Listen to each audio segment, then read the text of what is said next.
ఛాందోగ్యోపనిషత్తులో పంచమాధ్యాయంలో వైశ్వానర విద్యా ప్రస్తావనం ఉంది. ప్రాచీనశాలుడు, సత్యయజ్ఞుడు, ఇంద్రద్యుమ్నుడు, జనుడు, బుడిలుడు అనే ఐదుగురు ఒకచోట చేరారు.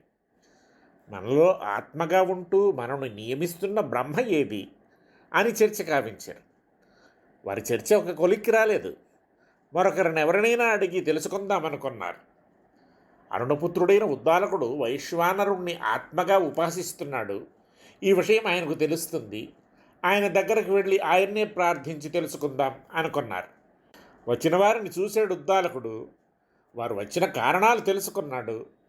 వీరంతా గొప్ప శ్రోత్రియులు, మహాగృహస్థులు. ఆత్మభూతమైన వైశ్వానర స్వరూపాన్ని గురించి అడగాలని వచ్చారు. పరిపూర్ణంగా నిశంకంగా దాన్ని వారికి వివరించే శక్తి నాకు లేదు. అంచేత దాన్ని బాగా ఎరిగిన వారొకరి దగ్గరికి వీరిని పంపడం బాగుంటుంది అనుకున్నాడు ఉద్దాలకుడు. ఉద్దాలకుడు అంటున్నాడు వాళ్లతో, కైకేయరాజు అశ్వపతి వైశ్వానర తత్వాన్ని గురించి బాగా ఎరిగి ఉపాసిస్తున్నట్టు విన్నాను నేను. మనమంతా కలిసి ఆయన దగ్గరకు వెడదాం. మన సందేహాలు ఆయన తీరుస్తాడని నాకు నమ్మకంగా ఉంది అన్నాడు వచ్చిన వాళ్లతో. వాళ్ళు సరేనన్నారు. ఉద్దాలకుడితో కలిసి ఆరుగురు అశ్వపతి దగ్గరకు వచ్చారు. తన కడకు వచ్చిన ఈ ఋషులను విడివిడిగా భృత్య పురోహితులతో అతిథి సత్కారాలు చేయించాడు అశ్వపతి. వాళ్లతో అంటున్నాడు, పూజ్యులారా, నా రాజ్యంలో దొంగలు, నీతి లేనివారు, మద్యపాయులు, అవకాశం ఉండి ఆహితాగ్నులు కానివారు, వేదాధ్యయనం చేయని త్రైవర్ణికులు, వ్యభిచారులు, వ్యభిచారిణులు మొదలైన వారు లేరు సుమా. అట్లాంటి పాపపు డబ్బు నన్ను చేరటం లేదు. అంచేత నా నుండి ప్రతిగ్రహించటానికి మీకు ఎట్లాంటి సందేహము అక్కర్లేదు. త్వరలోనే నేను యాగం తలపెట్టాను. ఆ యాగంలో ఒక్కో ఋత్విక్కునకు ఇవ్వాలనుకున్న సంభావనం మీకు ఒక్కొక్కరికి సమర్పిస్తాను. అందాక తమరు మా ఆతిథ్యాన్ని స్వీకరిస్తూ ఉండండి అన్నాడు అశ్వపతి.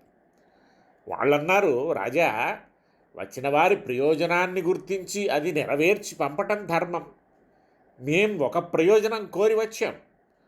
వైశ్వానర తత్వాన్ని గురించి మాకు తెలుసుకోవాలని ఉంది. నువ్వు వైశ్వానరోపాసనం చేస్తున్నావు, దాన్ని మాకు ఉపదేశించు. మరొకటేమీ మాకు అక్కర్లేదు. నీ ఔదార్యానికి ఆతిథ్యానికి కృతజ్ఞులం అన్నారు.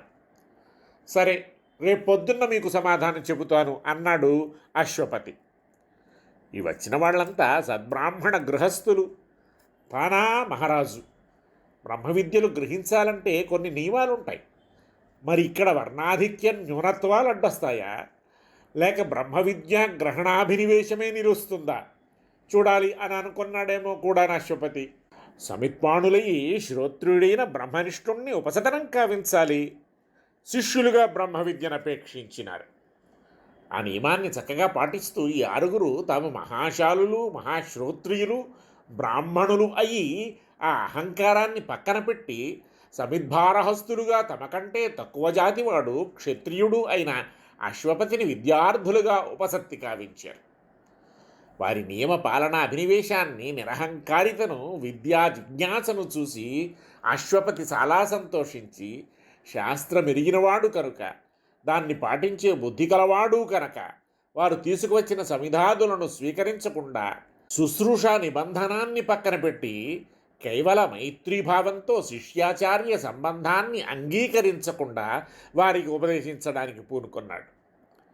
వారేదో వైశ్వానరోపాసనాన్ని గురించి అక్కడ రెండు మాటలు విని ఉంటారు. వారికి ఏం తెలుసో, వారికి ఏం తెలియదో తెలిస్తే తనకు ఉపదేశించడం సుఖంగా ఉంటుంది అని ఒక్కొక్కరిని నువ్వెలా ఉపాసిస్తున్నావో చెప్పమంటాడు అశ్వపతి ఆ వచ్చిన వాళ్ళని. ముందు ఔపమన్యువుణ్ణి అడిగాడు, నువ్వెట్లా ఉపాసిస్తున్నావని. నేను ద్యులోకాన్ని వైశ్వానర స్వరూపంగా ఉపాసిస్తున్నానన్నాడు. బాగుంది, మంచిదే. దాని ఫలితాన్ని నదిస్తుంది, అది నీకు లభిస్తుంది. కానీ ద్యులోకం మాత్రమే వైశ్వానరుడు కాదయ్యా. ద్యులోకం పరిచ్ఛిన్నం, అది వైశ్వానరుకు మూర్ధావయవం. అంతేకాని అదే వైశ్వానరుడు మట్టుకు కాదు. నా దగ్గరకు వచ్చి నువ్వు మంచి పని చేసావు, లేకపోతే చాలా దెబ్బతినిపోదువు. సరేలే, సత్యయజ్ఞ, నీ ఉపాసన క్రమం ఎట్లాంటిదయ్యా? ఆదిత్యుణ్ణి వైశ్వానరుడుగా ఉపాసిస్తున్నాను అన్నాడు. బాగుంది, మంచిదే. దాని ఫలితాలు దానికి ఉంటాయి, అవి నీకు లభిస్తాయి. కానీ ఆదిత్యుడే వైశ్వానరుడు కాదు. వైశ్వానరుడకు ఆదిత్యుడు చక్షుర్భూతుడు. ఏకాంశమందు పూర్ణతా బుద్ధితో ఉపాసిస్తున్నావు. నువ్వు కనుక నా దగ్గరకు రాకపోతే చాలా నష్టపోయిందువు. సరేలే అన్నాడు అశ్వపతి. ఇంద్రద్యుమ్న, నువ్వెలా ఉపాసిస్తున్నావు? స్వామి, వాయువును వైశ్వానరుడుగా ఉపాసిస్తున్నాను అన్నాడు. మంచిదే, దీని ఫలితాలు దీనికి ఉన్నాయి. కానీ వాయువే వైశ్వానరుడు కాదయ్యా. వైశ్వానరునికి ప్రాణం వాయువు. నా దగ్గరకు రాకపోతే నశించిపోదువు సుమా. జన, నువ్వెట్లా అన్నాడు. ఆకాశాన్ని వైశ్వానరుడుగా భావించి ఉపాసిస్తున్నానన్నాడు. మంచిది, దాని ఫలితాలు దానికి ఉన్నాయి, అవి నీకు వస్తాయి. కానీ ఒక్క ఆకాశమే కాదు వైశ్వానరుడంటే. వైశ్వానరాత్మకు మధ్య కాయం మాత్రమే ఆకాశం. నువ్వు నా దగ్గరకు వచ్చావు, ఇక పర్వాలేదు. ఏం బుడిల స్వామి, తమ ఉపాసన ఎలాగుంది? జలాన్ని వైశ్వానరుడుగా భావించి ఉపాసిస్తున్నాను అన్నాడు. మంచిదే, మంచి జరుగుతుంది, బాగుంది. కానీ జలమే ఆత్మ కాదే. ఇది ఆత్మకు మూత్రస్థానం మాత్రమే. పోనీ ఇప్పటికైనా నా దగ్గరకు వచ్చి మంచి పని చేసావు.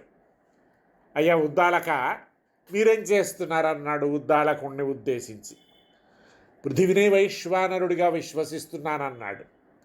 మంచిది, బాగానే ఉంది, ఏదో ఫలితం వస్తుంది. సరి పృథివీ ఆత్మకు పాదస్థానీయం మాత్రమేనయ్యా.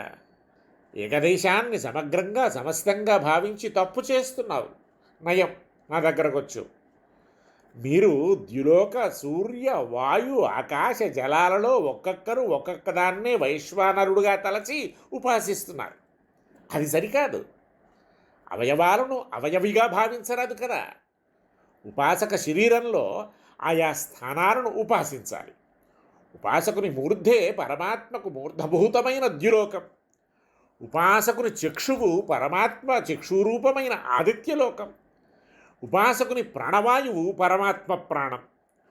ఉపాసకుడు భావించే ఆకాశం పరమాత్మకు మధ్య కాయం, జలం పరమాత్మకు మూత్రస్థానం, పృథివీ పరమాత్మకు పాదాలు.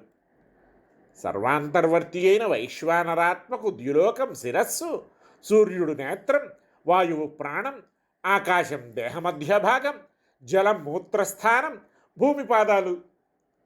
ఇట్లాగే ఉపాసకుడు తన అంగాలన్నింటి యందు తత్తదవయవాలను భావించి ఉపాసించాలి. విడివిడిగా ఇలా ఉపాసించిన వారు లౌకిక భోగాలను అనుభవిస్తారు. సమష్టిగా ఉపాసించిన వారు సర్వలోక సర్వభూత సర్వాంతర్వర్తి బ్రహ్మను అనుభవిస్తారు. వైశ్వానరాత్మకు ఉపాసకుడు తన వక్షస్థలాన్ని వేదిని కావించాలి. తన రొమ్ముపై ఉన్న కేశాలు దర్భలు కావించాలి. తన హృదయమే గార్హపత్యాగ్ని, మనస్సు దక్షిణాగ్ని, నోరు ఆహవనీయం. ముందుగా తినేది హోమార్హం కనుక ఉపాసకుడు మొదటి ఆహుతిని నోటులో పెట్టుకుంటూ ఓం ప్రాణాయ స్వాహ అనాలి. అలాగే 2, 3, 4, 5 ఆహుతులను నోట పెట్టుకుంటూ వరుసగా ఓం అపానాయ స్వాహ, ఓం వ్యానాయ స్వాహ, ఓం ఉదానాయ స్వాహ, ఓం సమానాయ స్వాహ అనాలి. వక్షస్థలాన్ని అగ్నిగుండం కావించి ప్రణాహుతులకు కర్మత్వం పరికల్పించాలి. త్రైలోక్య శరీరుడైన పరమాత్మను వైశ్వానర భూతాగ్ని శరీరునిగా భావించుకొని ఉపాసించాలి అని అశ్వపతి ఉపదేశించాడు. ఇది తెలిసి ప్రాణాహుతులను అట్లా తీసుకుంటూ ఉంటే వాని పాపాలు నిప్పురవ్వపడ్డ ముంజగడ్డి పీచుల్లా భస్మమైపోతాయి. అప్పుడు ఉపాసకుడు అన్ని లోకాల్లోనూ, అన్ని భూతాలలో, అన్ని ఆత్మలలో భోగ్యవస్తువుగా ఉన్న పరమాత్మను అనుభవిస్తాడు. అహం వైశ్వానరో భూత్వా ప్రాణినాం దేహమాశ్రితః ప్రాణాపాన సమాయుక్తః పచామ్యన్నం చతుర్విధం అన్న గీతావాక్యం దీన్నే చెబుతోంది.